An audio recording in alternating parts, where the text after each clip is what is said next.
വൻ ശക്തികൾ നേർക്കുനേർ നിൽക്കുമ്പോൾ അമേരിക്കൻ ഭരണകൂടത്തിന്റെ ഓരോ നീക്കങ്ങളും ലോകം ഇപ്പോൾ ശ്വാസം അടക്കി പിടിച്ച് തന്നെയാണ് നോക്കിക്കൊണ്ടിരിക്കുന്നത്.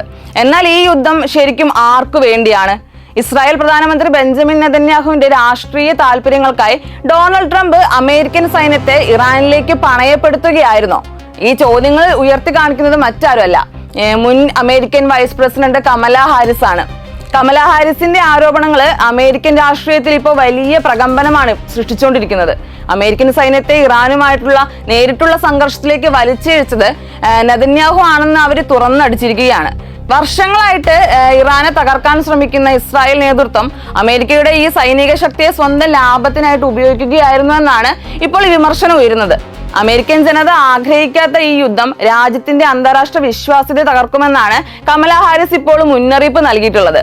ഓപ്പറേഷൻ എപ്പിക് ഫ്യൂരി എന്ന ട്രംപ് ഭരണകൂടം ഇറാനെതിരെ പ്രഖ്യാപിച്ച സൈനിക നീക്കത്തിന് പിന്നിൽ ഗൂഢമായിട്ടുള്ള മറ്റൊരു ലക്ഷ്യമുണ്ടെന്നാണ് ഇപ്പോൾ കമല ഹാരിസ് ഇപ്പോൾ വെളിപ്പെടുത്തിയിട്ടുള്ളത്.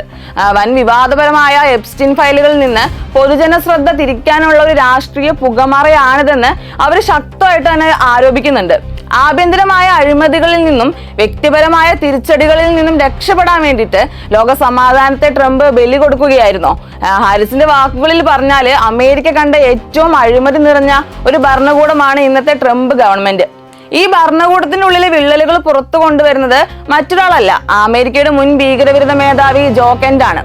ഇസ്രായേലിന്റെയും അവരുടെ ശക്തമായ ലോബികളുടെയും സമ്മർദ്ദത്തിന് വഴങ്ങിയിട്ടാണ് ട്രംപ് യുദ്ധം തുടങ്ങിയതെന്ന് ആരോപിച്ച് കെന്റ് തന്റെ സ്ഥാനം രാജിവെച്ചിരുന്നു. ഇറാൻ അമേരിക്കയ്ക്ക് നേരിട്ട് ഭീഷണിയില്ലെന്ന സത്യം മറച്ചുവെച്ചാണ് ഈ രക്തച്ചൊരിച്ചിലിന് ട്രംപ് ഇറങ്ങി തിരിച്ചിരിക്കുന്നത്. ഇത് വരും തലമുറയോടുള്ള വഞ്ചനയാണെന്ന് അദ്ദേഹം ആവർത്തിച്ച് പറയുന്നുണ്ട്.